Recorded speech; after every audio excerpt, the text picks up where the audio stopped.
Boa noite. Como eu acabei de mencionar para vocês, a aula passada a gente falou um pouco sobre a evolução histórica do orçamento.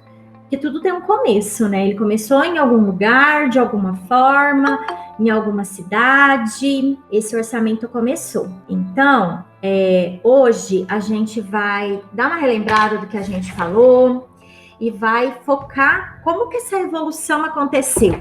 Existiu uma evolução histórica, sim, no orçamento empresarial, de uma forma privada, nas empresas privadas, mas também quando a gente vai a fundo pesquisar sobre o orçamento, ele fala muito como que foi essa evolução na área pública. E aí, não é muito diferente da privada. Tem algumas diferenças? Tem, mas em si são orçamentos. É necessário fazer tanto na área pública quanto na área privada, tá? Hoje a gente vai olhar mais para as constituições federais. Quem participou das minhas aulas de gestão pública, lembram que eu falei das 7 constituições que a gente teve, desde o início, como começou? Então, os orçamentos, eles tiveram mudanças pequenas em cada uma delas, tá? Vocês lembram que eu comentei, a gente comentou na aula passada, como tudo começou, a palavra orçamento, como que aconteceu na França, no Reino Unido, nos Estados Unidos, que fora do Brasil, a primeira cidade a implantar o orçamento público foi Nova York, fora do Brasil. No Brasil, trabalha-se com orçamento, gente. Trabalha-se com orçamento desde 1761. Faz muito tempo. Trabalha-se, mas não era nada formal, não tinha uma lei que regulamentava. Começou. Aí eu falei sobre o erário régio. Você lembra, Ana, que estava na aula sexta passada? Ana? Você lembra que a gente comentou sobre como tudo começou, o orçamento no tempo do erário régio? Você lembra disso que a gente falou? Sim, a gente comentou sim na aula passada. Uhum. Alguém sabe, já ouviu falar sobre o erário régio? Eu lembro da gente ter comentado na aula passada, né? Isso, a Beatriz também estava, que é uma instituição portuguesa criada em 1761. Então, nessa parte, essa instituição, ela era do topo da administração. Ela era destinada a centralizar a gestão corrente das contas públicas.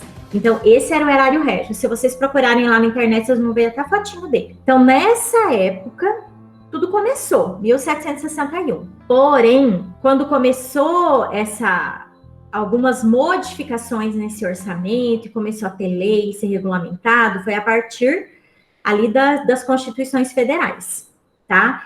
Olha só, vamos começar com o contexto histórico. O orçamento público surgiu como instrumento de planejamento na Inglaterra por volta de 1822.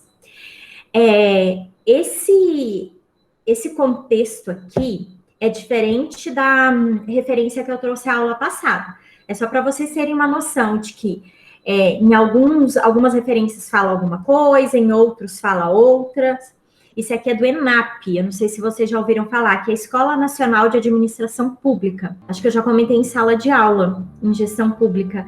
Quem gosta de fazer cursinho gratuito, a ENAP ele fornece bastante curso gratuito. Se vocês estão precisando de horas, dá uma olhadinha lá, tá? Tem bastante curso interessante na área de administração pública, tá? Nessa época, gente, eu coloquei bastante coisa nos slides para facilitar para vocês estudarem. Eu vou falar de uma forma mais resumida para vocês entenderem. Nessa época, lá atrás, em 1822, o controle político sobre os agentes executivos do Estado era de modo a manter o equilíbrio financeiro e evitar a expansão dos gastos públicos. Então, a gente já tinha falado na aula passada.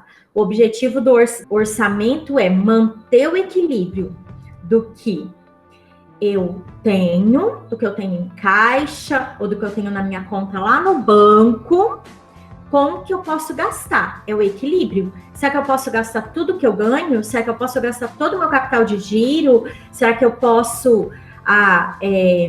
eu recebo tanto esse mês, eu posso gastar mais até? Mais do que eu recebi?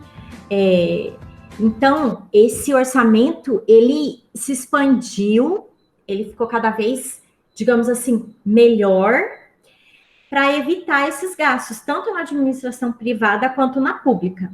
No Brasil, esse orçamento ele é um processo contínuo, dinâmico e flexível, pois ele traduz em termos financeiros para determinado período os planos e programas de trabalho, ajustando o ritmo de execução ao fluxo de recursos previstos. Quem teve aula comigo, e, enfim, mesmo que não seja comigo, tem uma aluna aqui lá de Diamantino, vocês conseguem observar, a gente falou do LDO, do LOA e do PPA. Esses são os orçamentos, tudo que eles planejam executar em 1 ano e 4 anos dentro da administração pública. Só que ele é um processo contínuo, dinâmico e flexível. Por quê? Porque ele é passível de reajuste, de ajuste. Vocês lembram que eu falei sobre isso? Que independente de ser administração pública, ele é passível de reajuste. Porque, vamos pensar o seguinte, em 2019, no final de 2019, a prefeitura daqui, ela previu que ela ia arrecadar determinado valor. Ela previu isso, certo? Mas aí entrou 2020, o que aconteceu? Uma pandemia. E isso também para as empresas privadas, tá, pessoal? Aconteceu uma pandemia. Então, tudo aquilo que eles imaginaram arrecadar, ou a empresa imaginou vender, fazer serviço para os clientes, não foi aquilo que aconteceu, e a gente sabe disso. E aí, o que foi feito? No setor público, teve que ser ajustado esse orçamento, teve que ser visto que realmente era necessário para aquele ano, tanto nas empresas públicas quanto nas privadas. Como eu já falei, o orçamento público ele mudou bastante no decorrer do tempo, tá? Quando começou as constituições, aqui tem um desenho, olha que bonitinho. A primeira Constituição foi em 1824, a segunda 1891, 1934, 1937, 46, 67 e a última 88. Se vocês observarem, a que mais demorou para trocar a Constituição, ser revista ela novamente, foi aqui, ó, 1824 a 1891. Foi bastante tempo, né? 67 anos eu estava fazendo a conta aqui. Ainda a gente está ali em 43 anos sem ajustar a Constituição. Teve várias emendas, né? Mas ajustar a Constituição como um todo já tem um tempo. Observem que aqui, de 1934 a 1937, teve só 3 anos e já teve um reajuste, né? E reajustou também a parte do orçamento público. Aqui, a primeira Constituição Federal, ela foi escrita em 1824, faz muito tempo. Foi nesse período, pessoal, que surgiu as primeiras exigências formais do orçamento público. Prof, mas por que formal? Porque, gente, em qualquer empresa, muitas vezes, principalmente na área pública, eu acho que eu já até comentei com vocês no segundo semestre, a gente fala que as coisas precisam mudar, só que elas só fazem sentido, elas só acontecem quando aquilo acontece de forma formal. E aí, quando elas se tornam formais mesmo, essas solicitações, elas são colocadas ou no diário oficial, ou são feitas por meio de ofício mesmo. Ou quando é dentro do ambiente ali, é CI. Eu acredito que nas empresas privadas também tem alguma documentação referente a isso, talvez não seja igual à pública. Quem trabalha na área privada pode me confirmar isso, eu trabalhei faz muito tempo.